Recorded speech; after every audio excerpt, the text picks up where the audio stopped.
আচ্ছা, আগের ভিডিওতে আমি এটার মধ্যে এমএস ওয়ার্ড থেকে এই ভ্যালুটা ইম্পোর্ট করেছিলাম। আজকে মানে মডিউল থেকে জবে রেখে মডিউল থেকে জব সিলেক্ট অবস্থায় রেখে ক্রিয়েট জবে ক্লিক করতে হবে। এখানে ক্রিয়েট জবে ক্লিক করার পর এখানে একটা নাম দিতে হবে, হিস্ট্রি সেশন সিল্ড।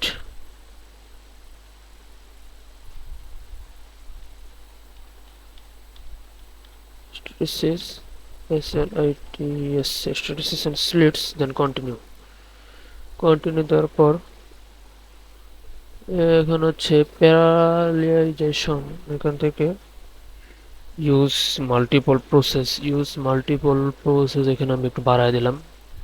এটা 8 9 10 আমি 8 দিলাম। দেন হচ্ছে ওকে। এখন হচ্ছে আমি যদি জব ম্যানেজারে ক্লিক করে এই যে এখানে দেখেন আগেরটা আমাদের কমপ্লিট অবস্থায় ছিল, প্রথম যে একটা রান অ্যানালাইসিস দিয়েছিলাম। এইখানে আমাদের রান অ্যানালাইসিস করলে এটা প্রায় 1 ঘন্টার মতো সময় নেয়।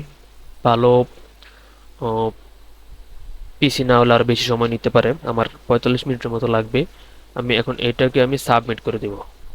সাবমিট করে দিলে সাবমিটেড, এখন এটা রানিং অবস্থায় থাকবে, প্রায় 45 মিনিট পর সেটা রান হবে।